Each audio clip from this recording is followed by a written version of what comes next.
اعوذ باللہ من الشیطان الرجیم بسم اللہ الرحمن الرحیم۔ عزیز طلباء، السلام علیکم ورحمۃ اللہ وبرکاتہ۔ میں محمد ناصر حسین مصباحی، استاذ دارالعلوم غریب نواز الہ آباد سے جماعت رابعہ کے تمام طلباء سے مخاطب ہوں۔ آج 19 نومبر 2020 کی تاریخ ہے اور معمول کے مطابق آج پھر آپ کے نصاب کی کتاب شرح وقایع کے نئے سبق کا آغاز ہونے جا رہا ہے۔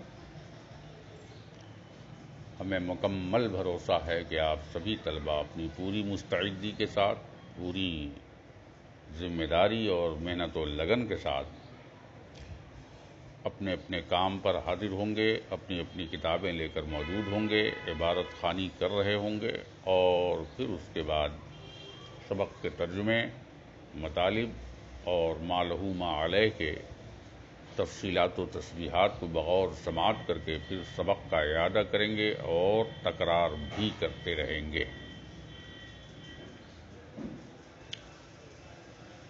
کورونا کے اس ماحول میں فرصت کو غنیمت سمجھیے اور وقت کو ضائع کرنے کے بجائے پورا وقت کے ساتھ انصاف کر کے اپنے تعلیم و تعلم کا یہ سلسلہ برقرار رکھتے ہوئے اس کا پورا اہتمام کیجیے کہ یہ فرصت اور غنیمت کی بات ہے۔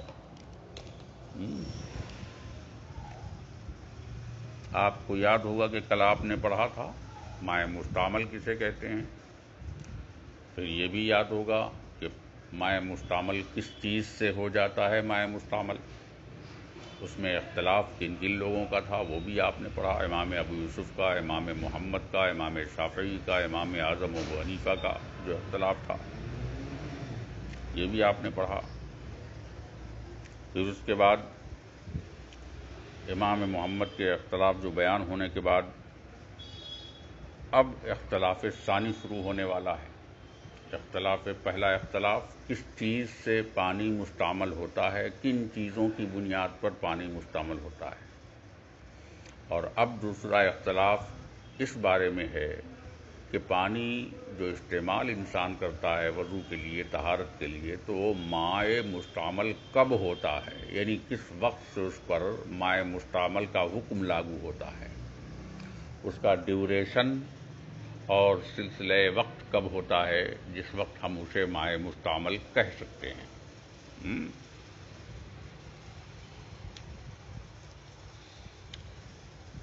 یہ حکم کب لاگو ہوگا؟ تو فرماتے ہیں والاختلاف الثانی فی انہ متی یصیر مستعملا ففی الہدایہ انہ کما زایل العضو صار مستعملا، والاختلاف الثالث فی حکمہ فعند ابی حنیفۃ هو نجس نجاستً غلیظہ، وعند ابی یوسف هو نجس نجاستً خفیفہ، وعند محمد هو طاہر غیر طہور، وعند مالک والشافعی فی قولہ القدیم هو طاہر مطہر، ونحن نقول لو کان طاہرا او مطہرا لجاز فی السفر الوضوء به ثم الشرب منه ولم یقل احد بذلك او کما قال۔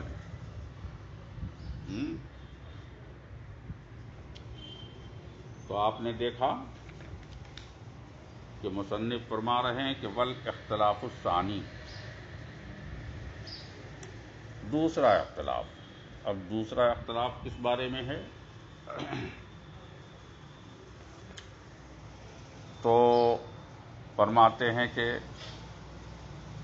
فی انہ متی یصیر مستعملا، کہ یہ پانی مائع مستعمل کب ہو جائے گا، یعنی کس وقت سے اس پر مائع مستعمل کا حکم لاگو ہوگا؟ بھائی اس سے پہلے تو سب کا اس بات پر اتفاق ہے کہ پانی کو مائع مستعمل کا حکم اس وقت تک بالکل نہیں دیا جائے گا جب تک وہ جسم پر باقی اور موجود ہے. یعنی اگر ہاتھ دھل رہے ہیں اور پانی ہاتھ پر موجود ہے تو اسے مائع مستعمل نہیں کہا جائے گا، ہے نا؟ لیکن اختلاف اس بارے میں ہے کہ وہ وقت کون سا ہے جس وقت اسے مستعمل کہا جائے، ہے نا؟ تو اس سلسلے میں دو قول ہے. پہلا قول تو یہ ہے کہ پانی مائع مستعمل اس وقت ہو جاتا ہے جب وہ بدن سے دور ہو جائے اور جا کر کسی خاص ٹھکانے پر وہ پانی قرار لے لے.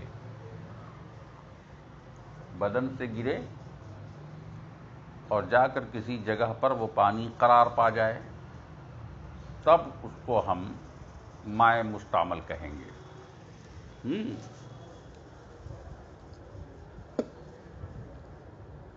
یہ پہلا قول ہے.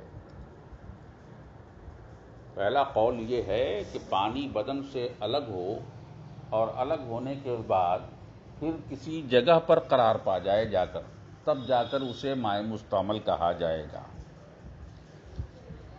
یہ مختلف مشائخ اور فقہا کا قول ہے. لیکن دوسرا قول کیا ہے؟ دوسرا قول یہ ہے کہ پانی مائع مستعمل اس وقت ہو جاتا ہے جب وہ جسم سے صرف الگ ہو جاتا ہے.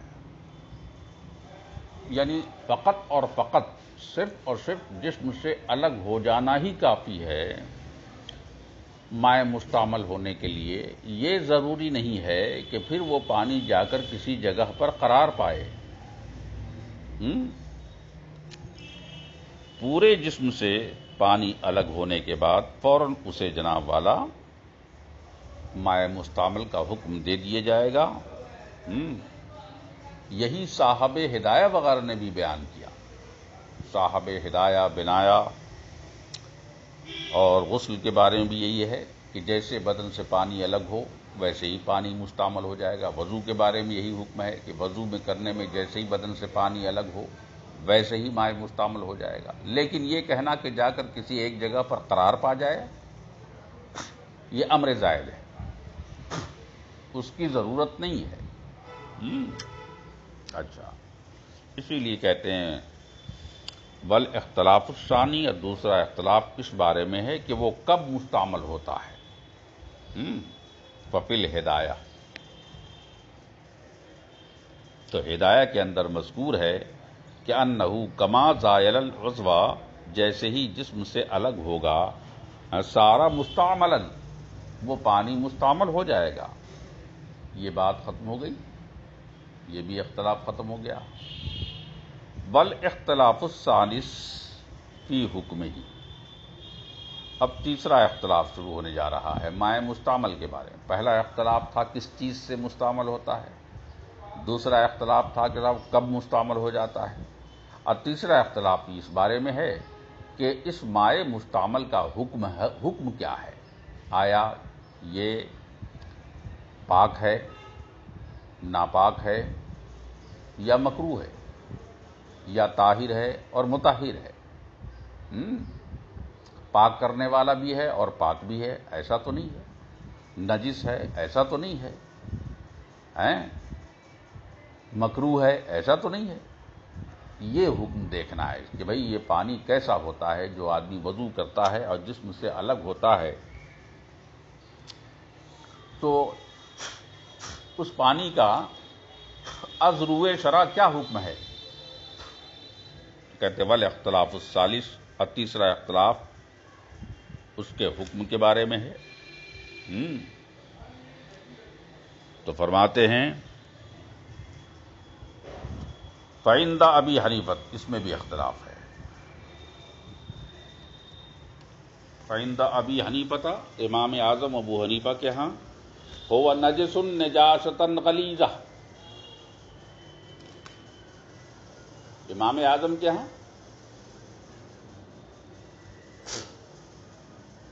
مائع مستعمل نجس ہے نجاست غلیظہ کے طور پر.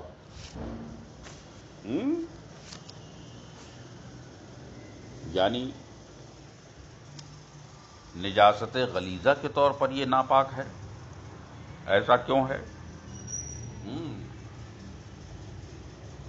کہتے ہیں کہ امام اعظم کے ہاں ایک قول اور بھی ہے، نجاست خفیفہ کے طور پہ بھی یہ غلیظ ہے. لیکن امام ابو یوسف کے ہاں کیا ہے؟ کہتے ہیں وَعِندَ ابی یوسف هو نجس نجاستً خفیفہ. مائع مستعمل جو ہوتا ہے نجاست خفیفہ کے طور پر غلیظ ہوتا ہے، ناپاک ہوتا ہے، نجس ہوتا ہے.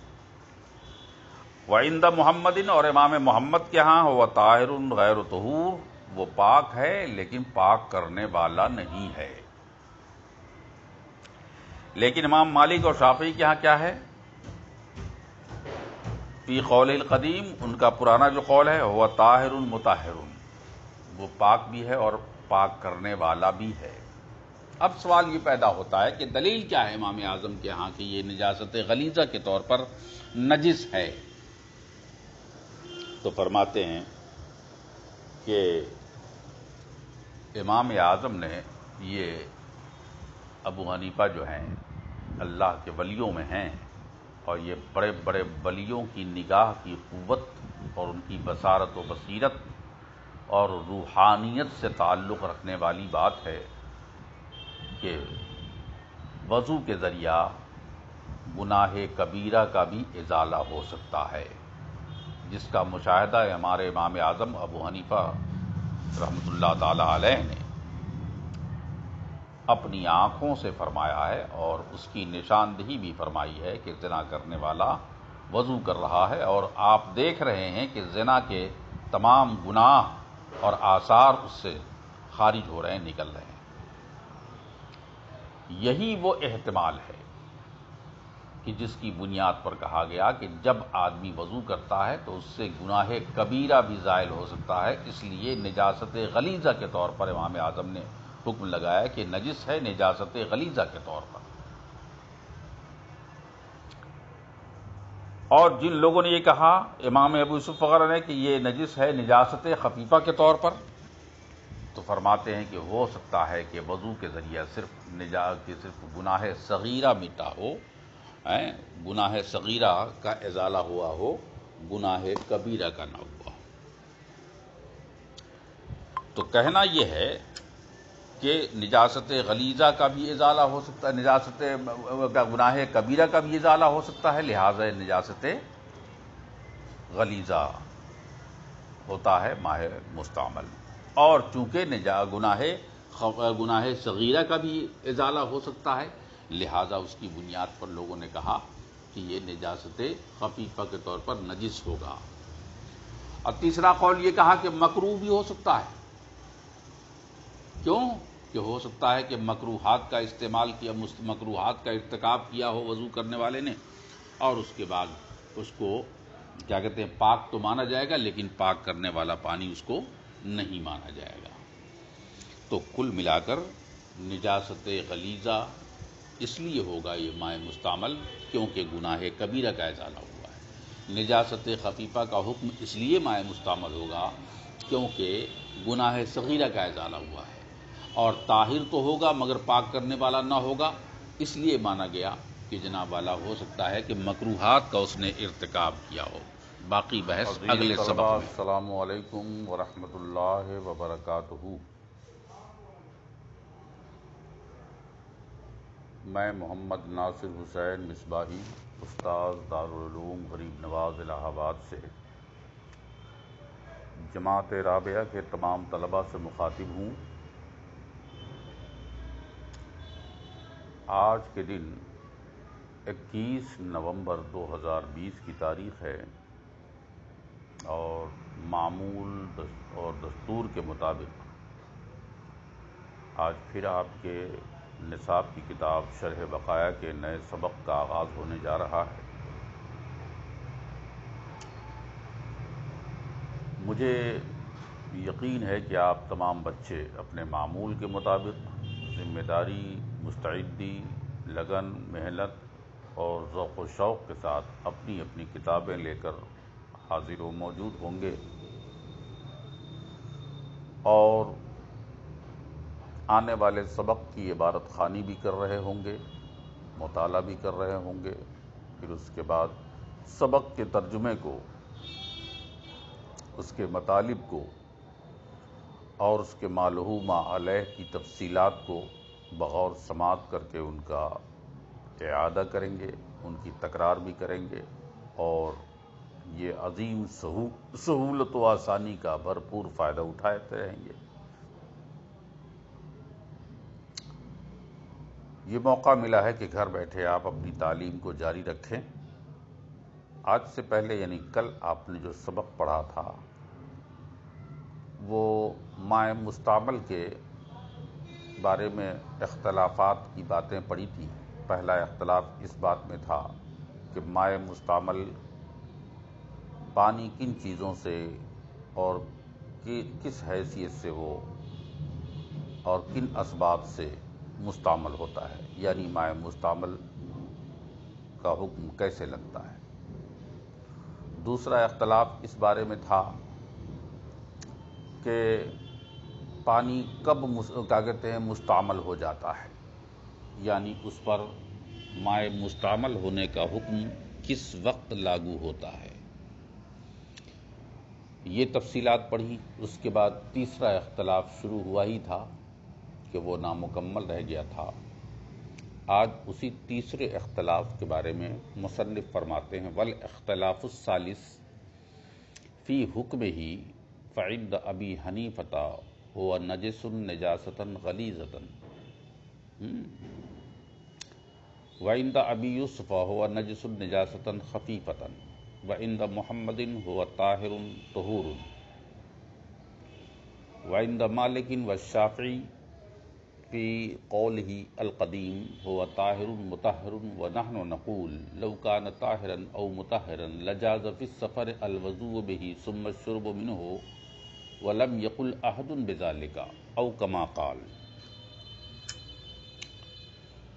تو آج تیسرے اختلاف کی بات چل رہی ہے اور تیسرا اختلاف اس بارے میں ہے کہ مائع مستعمل کا حکم کیا ہوگا ازروع شرع مائع مستعمل کا حکم کیا ہوگا۔ تو اس بارے میں ابتدائی طور پر یہ بتایا گیا آپ کو کل کہ امام اعظم کے ہاں حکم یہ ہوگا کہ وہ مائع مستعمل جو ہوگا نجس ہوگا نجاست غلیظہ کے طور پر، یعنی اسے نجاست غلیظہ مانا جائے گا۔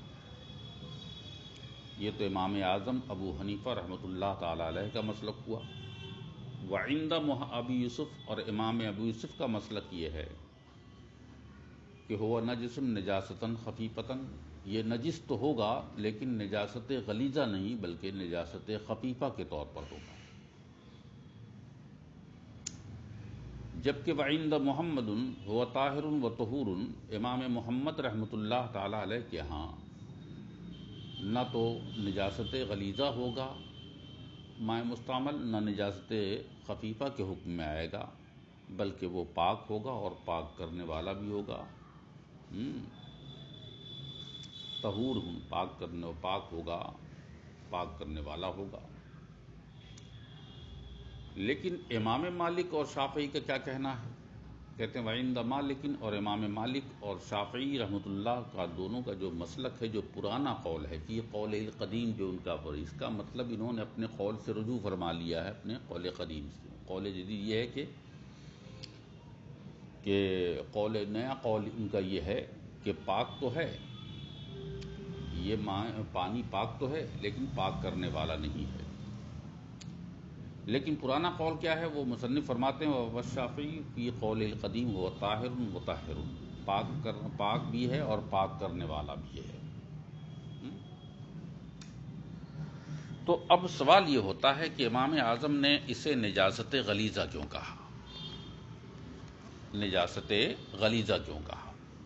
اور نجاست خفیفہ امام ابو یوسف نے کیوں کہا اور محمد نے کیوں کہا؟ تو اس میں 2-3 باتیں ہیں۔ ایک بات تو یاد رکھیے کہ امام اعظم ابو حنیفہ سے 3 روایات ہیں۔ ایک تو یہ کہ وہ نجاست غلیظہ ہے تاثیر کے اعتبار سے، جس کو حسن ابن زیاد نے روایت فرمایا ہے کہ نہیں؟ اور دوسری اور احادیث جو ہیں جو بتاتے ہیں، بیان کرتے ہیں کہ وہ نجاست خفیفہ بھی ہے۔ اور تیسرا قول یہ ہے جس کو فتویٰ دیا ہے کہ وہ کیا ہے کہ وہ نجاست خفیفہ نہیں، مکروہ بھی ہے۔ لیکن نجاست خفیفہ جو امام اعظم ابو حنیفہ نے فرمایا، اس کی وجہ ہو سکتی ہے کہ امام اعظم نے چونکہ ولایت اور روحانیت کے اعلیٰ مرتبے پر وہ فائز تھے، اور یہ مشاہدے سے اس کا تعلق ہوتا ہے اور کشف و کرامت سے اس کا تعلق ہے، لہٰذا امام اعظم ابو حنیفہ جو فرماتے ہیں کہ نجاست غلیظہ کے طور پہ نجس ہے، تو اس کا مطلب یہ ہوا کہ اس سے گناہ صغیرہ کے ساتھ ساتھ، یعنی وضو کرنے سے گناہ صغیرہ کے ساتھ ساتھ گناہ کبیرہ بھی ختم ہوتا ہے۔ یعنی گویا کہ امام اعظم نے جو ہے اس بات کا اعتبار فرمایا ہے کہ نجاست غلیظہ اس لیے ہے کیونکہ اس سے گناہ صغیرہ اور گناہ کبیرہ دونوں ہی دھل جاتے ہیں، لہٰذا یہ نجاست خفیفہ ہونا چاہیے۔ جن لوگوں نے کہا نجاست خفیفہ ہے جیسے امام ابو یوسف نے، تو ان کی دلیل یہ ہے کہ اس سے صرف گناہ صغیرہ مٹتے ہیں اور گناہ صغیرہ کا ازالہ ہوتا ہے وضو کرنے سے، لہٰذا جو پانی مستعمل ہوگا وہ پانی جو ہے نجاست خفیفہ کے طور پر ہوگا۔ لیکن جو تیسرا قول امام محمد کا، وہ یہ فرماتے ہیں کہ پاک تو ہے نا، تو گویا کہ انہوں نے اس بات کا اعتبار کیا ہے کہ وضو کرنے سے مکروہات کا ازالہ ہو سکتا ہے، اس لیے وہ پاک ہے۔ تو اب 3 پہلو ہیں، یا تو وضو کرنے والا کسی گناہ کبیرہ کا ارتکاب کیا ہوگا اور وضو کر رہا ہے تو وہ گناہ صغیرہ جھڑتا ہے، اس لیے پانی امام اعظم کے یہاں کیا ہو گیا، وہ پانی مائع مستعمل جو ہے نجاست غلیظہ کے طور پر اس پر حکم لگایا جائے گا۔ اور ہو سکتا ہے کہ بجائے گناہ صغیرہ کے، بجائے کبیرہ کے گناہ صغیرہ کا مرتکب ہو، لہٰذا اس سے جو گناہ جھڑیں گے وہ گناہ صغیرہ، جس سے وہ نجاست غلیظہ نہیں بلکہ خفیفہ کے طور پر مانا جائے گا۔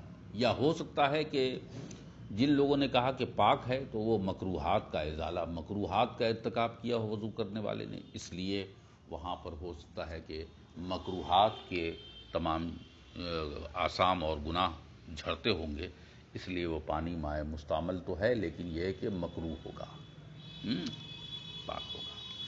تو یہ کہنے کا مطلب ہوا۔ تو لیکن امام شافعی اور امام مالکی نے جو فرمایا، جو پرانا قول ہے وہ پاک ہے اور پاک کرنے والا بھی ہے، یہ ایک عجیب و غریب قول ہے۔ حالانکہ فرماتے ہیں مصنف کہ امام مالک اور امام شافعی نے اپنے پرانے قول میں تو یہ ضرور فرمایا ہے کہ مائع مستعمل جو ہے پاک ہے اور پاک کرنے والا بھی ہے، لیکن ان کا قول جدید وہ کیا ہے، جو صحیح قول ہے تمام ہمارے اصحاب کے ہاں، وہ کیا ہے، وہ پاک ہے لیکن پاک کرنے والا نہیں ہے، یہ انہوں نے رجوع فرما لیا ہے۔ اب امام شافعی جو فرماتے ہیں وہ کہتے ہیں کہ گناہ صغیرہ اور کبیرہ کا ازالہ ہوتا ہے، لہٰذا امام اعظم کے ہاں تو ہے لیکن ہمارے ہاں پاک رہے گا، کیونکہ مکروہات کا ازالہ ہوتا ہے یا صغیرہ کا ازالہ ہوتا ہے۔ لیکن امام شافعی امام مالک کے قول پر ایک اعتراض وارد ہوگا کہ اگر آپ یہ فرماتے ہیں کہ مائع مستعمل پاک بھی ہے اور پاک کرنے والا بھی ہے تو ہم نہیں مانتے، کیونکہ نحن نقول، ہم اس کا جواب دیں گے کہ لو کان طاہرن، اگر یہ مائع مستعمل پاک ہوتا، او مطہرن، یا پاک کرنے والا ہوتا، تو صورتحال یہ ہے کہ لا جاز فی سفر ہے تو یقیناً سفر میں جائز ہوتا الوضوء بہی، کہ ایک پانی سے آدمی وضو کر لے، ثم الشرب منہ، پھر اسی پانی کو بچا کر غسالہ کو رکھ کر کے اسی پانی کو پی لے۔ حالانکہ ولم یقل احد بذالک، ایسا کسی نے کہا نہیں ہے آج تک کہ اسی پانی سے وضو کیجئے اور وضو کرنے کے بعد پھر آپ اس کے غسالہ کو پی لیجئے ضرورت کے تحت، جبکہ حکم یہ ہے کہ جناب والا اگر زیادہ پیاس لگ جائے تو آپ پانی کو پی لیجئے، وضو مت کیجئے، تیمم سے کام کیجئے، حکم تو یہ ہے۔ تو گویا یہ نحن نقول، ہم یہ کہنا چاہتے ہیں، یہ اس سے دلیل پیش کر رہے ہیں اس بات پر کہ مائع مستعمل جو ہوتا ہے ناپاک ہوتا ہے۔ کہا کیوں؟ یہ جیسے بالکل امام اعظم ابو حنیفہ رحمۃ اللہ تعالی علیہ کے مسلک کی تائید میں گویا فرمانا چاہتے ہیں کہ یہ مائع مستعمل جو ہے ناپاک ہوتا ہے۔ تو حاصل گفتگو یہ ہوا کہ اگر مائع مستعمل پاک ہوتا بذات خود، فی نفسہی، اگر مائع مستعمل پاک ہوتا تو کہتے ہیں یقیناً ہوتا یہ کہ سفر کے اندر اس پانی سے وضو کر کے پھر اس پانی کو بچا کر کے غسالے کو پی لیا جاتا، حالانکہ ایسا آج تک کسی نے نہیں کہا ہے کہ اس کو پینا جائز ہے مائع مستعمل کو، نہ اس سے وضو کرنا جائز ہے، بلکہ یہ کہا گیا ہے کہ جب ڈر ہو پیاس کا تو اس وقت جو ہے اس پانی کو آپ پی لیجئے، اور اگر وضو کے لیے پانی نہیں بچا ہے تو آپ تیمم کر لیجئے۔ تو بات واضح ہو گئی یہ بات کہ یہاں جو مائع مستعمل کا نجس ہونا، نجاست غلیظہ کے طور پہ ہونا، حرام ہونا جو ہے، یہ حرمت جو ہے کرامت کی بنیاد پہ نہیں، جیسا کہ انسان کے اندر کہا گیا کہ اس انسان کے اندر جو اس کا گوشت اور خون وغیرہ کھانا پینا یہ حرام ہے، وہ حرمت جو ہے وہ نجاست کی بنیاد پہ نہیں تھی بلکہ کرامت کی بنیاد پہ تھی۔ یہاں کرامت کی بنیاد پہ نہیں ہے۔ تو مائع مستعمل جو ہے یہ اس کا استعمال اس بات کا ہے کہ اگر پانی جائز ہوتا پینا تو وہ حرام نہ ہوتا، اور حرام اگر ہوتا تو اگر پاک ہوتا تو اس سے جو ہے پانی پینا جائز نہ ہوتا، ہے کہ نہیں؟ تو کہنے کا مطلب یہ ہے کہ اگر یہ پاک ہوتا تو اس سے پینا بھی جائز ہوتا اور اس سے وضو بھی کرنا جائز ہوتا، وضو کر کے اس کے غسالے کو پینا جائز ہوتا، حالانکہ ایسا کسی نے کہا نہیں۔ تو اب اس سلسلے میں کچھ لوگوں کا اعتراض بھی ہے کہ بھائی وہ جو مائع مستعمل ہے جس کو وضو کیا ہے اور اس کا جو غسالہ بچا ہے وہ اس سے پینا جائز ہو، جیسے بعض ضعیف روایت کے تحت کچھ لوگوں نے اس کو واضح کیا ہے کہ نہیں صاحب یہ اللہ کے رسول نے وضو فرمایا پھر لوگوں نے اس پانی کو پیا ہے، تو اس کے بارے میں مزید بحث انشاءاللہ ہم اگلے سبق میں عزیز طلبہ، السلام علیکم ورحمۃ اللہ وبرکاتہ۔ میں محمد ناصر حسین مصباحی، استاد دارالعلوم غریب نواز الہ آباد سے جماعت رابعہ کے تمام طلبہ سے مخاطب ہوں۔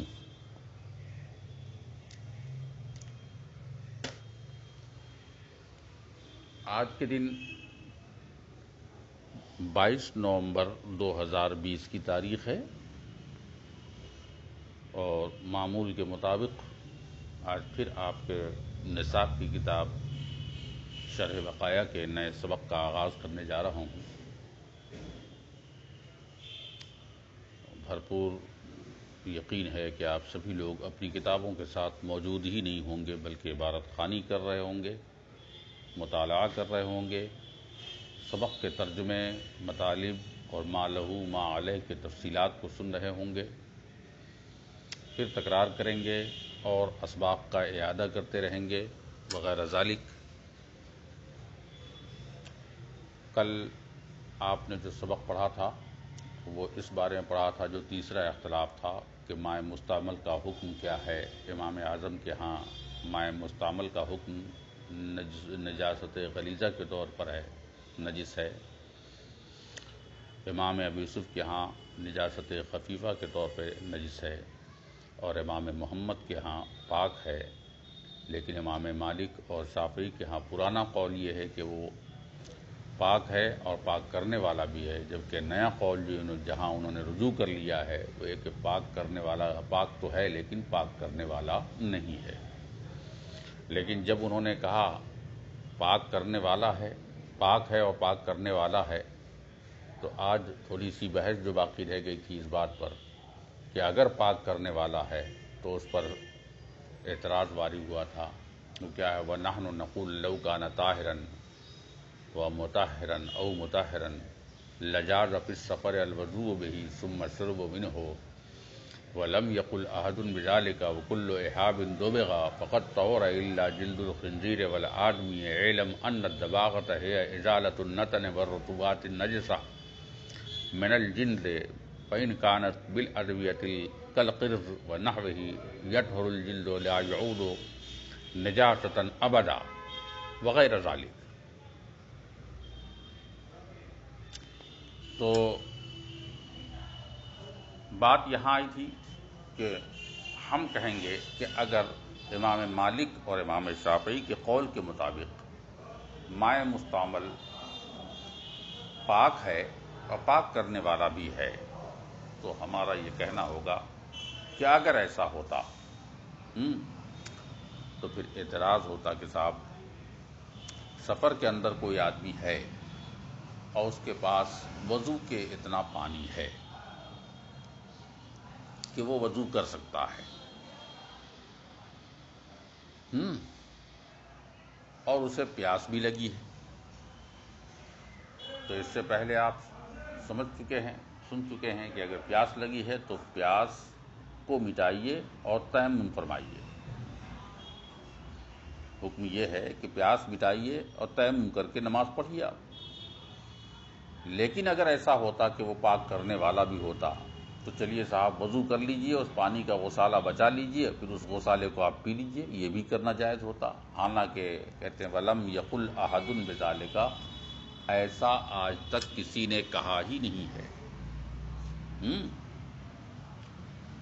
تو یہ جواز شرب یا وضو کرنا اور پھر اس سے پینا، یہ اشارہ ہے اس بات کی طرف کہ یہ پاک ہے تبھی تو پینا جائز ہے، لیکن یہاں پینا کبھی جائز کہا ہی نہیں گیا اس پانی کو، جس سے وضو کر لیں اور اس کا غسالہ بچے پھر اس کو پی لیں، ایسا کسی نے کہا ہی نہیں۔ اب کچھ لوگ یہ کہہ رہے ہیں کہ بعض ضعیف روایات ایسی ہیں جو اللہ کے رسول سے مروی ہیں کہ آپ نے لوٹے سے وضو فرمایا اور اس سے کسی نے اس پانی کو پیا،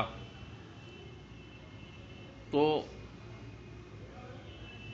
پانی کے جواز، پینے کا جواز اگر تسلیم بھی کر لیے جائے تو اس سے ہم یہ نہیں کہہ سکتے ہیں کہ یہ اس کی نجاست کی دلیل ہے۔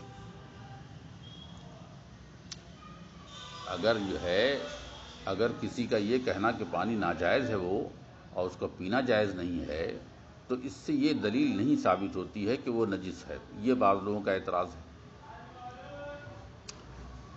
یعنی اگر اس کو پینا جائز نہیں ہے اس غسالے کا، اس مائع مستعمل کا جو وضو سے بچا ہے، تو اس پانی کو کہ عدم جواز شرب، یعنی پانی نہ پینے کا حکم لگانا یا پانی پینے کا عدم جواز کا قول کرنا اور اس کا دعویٰ کرنا، یہ اس بات کی دلیل نہیں ہے کہ وہ نجس ہے، کیونکہ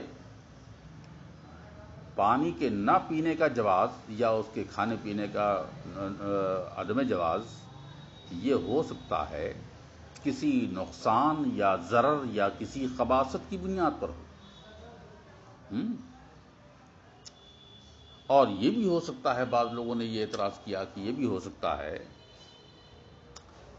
کہ وہ جو آپ نے کہا کہ مائع مستعمل جو ہے وضو کرنے کے بعد وہ غسالہ پیا نہیں جا سکتا، وہ ناجائز ہے پینا، ناپاک یہ ہے، تو یہ صرف اس لیے وہ ناجائز ہو کیونکہ اس میں زبردست شبہ ہے کہ پاک ہے کہ نہیں۔ زبردست شبہ اس لیے ہے کیونکہ تمام ائمہ کرام کا اس میں اختلاف ہے کہ وہ پاک ہے یا نہیں، یعنی مائع مستعمل یا غسالہ وضو کا جس کو پینے کی بات کر رہے ہیں کہ پی سکتے تھے یا وہ ناپاک ہے، تو ناپاک ہونے کی دلیل نہیں ہے وہ، تو ہم کہتے ہیں اس میں چونکہ ائمہ کرام کے بہت سارے اقوال ہیں کہ پاک ہے یا نہیں، کسی کے ہاں پاک ہے، کسی کے ہاں ناپاک ہے، کسی کے ہاں مکروہ ہے، کسی کے ہاں کیا کہتے ہیں نجاست خفیفہ یا نجاست غلیظہ کے طور پہ ناپاک ہے۔ تو اس بہت زیادہ شبہ ہونے کی بنیاد پر اس میں اختلاف ہے۔ اور یہ بھی کہا جا سکتا ہے کہ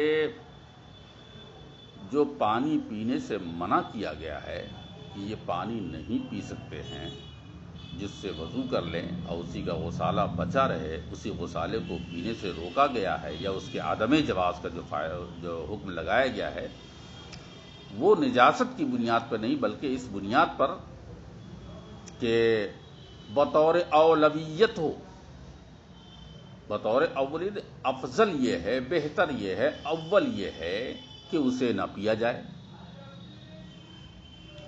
تو اس سے بھی یہ ثابت نہیں ہوتا کہ وہ حرام ہے، نجس ہے، ناپاک ہے۔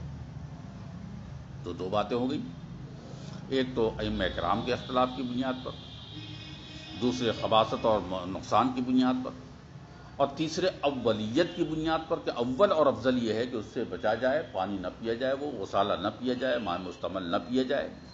تو اولیت، یہ تین پہلو ہو گئے۔ پھر ایک تیسرا پہلو، چوتھا پہلو یہ بھی نکل سکتا ہے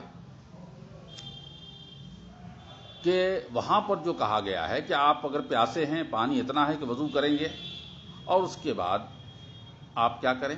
کہتے ہیں پانی آپ پی لیجئے اور آپ وہاں پر تیمم کیجئے۔ یہ جو حکم دیا گیا ہے، یہ کیوں حکم دیا گیا ہے؟ پیاس مٹانے کا حکم کیوں لگایا گیا ہے نا؟ تو کہتے ہیں کہ یہ پیاس کے خوف کے مارے جو حکم لگایا گیا ہے، یہ محترم انسان کے احترام میں لگایا گیا ہے، اور محترم سواری، انسان کے محترم سواری وغیرہ کے لیے اور جانوروں وغیرہ کے لیے۔ تو اس سے معلوم یہ کہ دفع حرج کے لیے ہے، نجاست کے لیے نہیں ہے۔ یا پھر یہ کہ وضو نہ کرو اور تیمم کرو اور اس کو پی لو، یہ اس لیے کہا گیا، یہ اس بات کی دلیل نہیں ہے کہ وہ پاک نہیں ہے۔ تو کل ملا کر کہا جائے کہ یہ سب کے سب جو ہیں اولیت کی بنیاد پر ہے، اختلافات کی بنیاد پر ہے، یا ضرر کی بنیاد پر ہے وغیرہ ذالک، اور دوسری اور بھی بہت سی باتیں ہیں، لیکن یہ نہیں کہا جا سکتا کہ وہ پانی ناپاک ہے یا نجس ہے یا حرام ہے، مطلقاً یہ نہیں کہا جا سکتا ہے۔ لیکن یہ بات تو طے ہے کہ یہ بات کسی نے نہیں کہی ہے کہ آپ وضو کرو پھر اسی پانی کو بچا کر اس غسالے کو پی ڈالو، یہ ابھی تک کسی نے نہیں کہا ہے مطلقاً۔ اب اس کے بعد بات آتی ہے وہ کل احاب دبغا فقط طہرا، ہر وہ چمڑا جسے دباغت دے دی جائے، یعنی کہ اسے اس کا انسلاخ کر دیا جائے، انسلاخ کے معنی کشید کرنا، یعنی کسی بھی چیز کے اجزاء کو کشید کرنا، خواہ وہ اجزاء طاہر ہوں یا نجس ہوں، اس سے بحث نہیں ہے۔ مطلقاً یوں کہیے کسی بھی جزو کو، کسی طرح کے اجزاء کو کسی چیز سے کشید کرنا، کھینچ لینا، یہ کیا ہے؟ دباغت کہلاتی ہے۔ تو اسی طرح کھال کے بہت سارے اجزاء جو اس کھال کے اندر ہوتے ہیں انہیں کشید کی جاتی ہے تو اسے ہم دباغت کہتے ہیں۔ تو یہ اب کھال کے دباغت کے بارے میں مسئلہ یہاں سے شروع کر رہے ہیں مصنف۔ تو سوال یہ پیدا ہوتا ہے کہ یہ مسئلہ جو ہے کھال کی دباغت کا یہاں بیان کرنے کا کیا تک ہے؟ اس مسئلے کو تو مصنف اگر چاہتے تو نجاستوں کے طہارت کے باب میں اور اس کے مسائل کے بیان میں وہاں شروع کر دیتے، کیونکہ بحث کی مناسبت تو وہی تھی، کیونکہ یہاں جو ہے دباغت کہتے ہیں نجاست سے پاک کرنا، نجاست کو خارج کرنا، نجاست کو کشید کرنا، کھال کو صاف ستھرا کرنا۔ تو اس مقام پر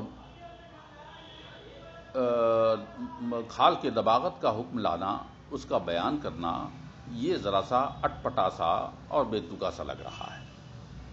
یہ اعتراض لوگوں نے کر دیا کہ ایسا کیوں کیا؟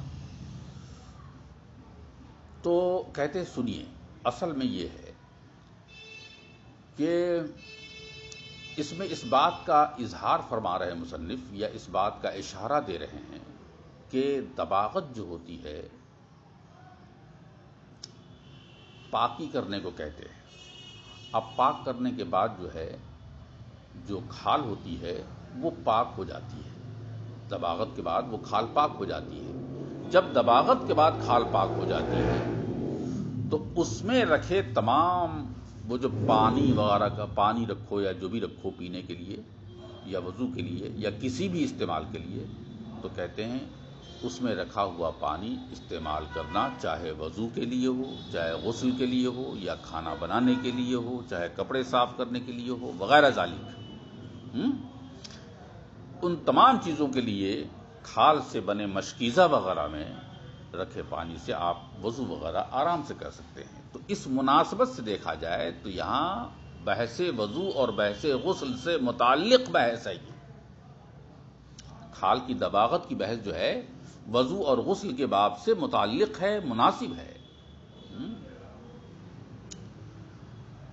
اس کے بعد کل احابل، یہ کل جو ہے یہ ایک ایسا لفظ ہے جس سے لگتا ہے کہ سب کے سب کھال دباغت سے پاک ہو جاتے ہیں، لیکن سب کے سب کھال پاک ہوتے ہیں کہ نہیں اور کیسے ہوں گے یا نہیں ہوں گے، اس کی بحث اگلے سبق میں۔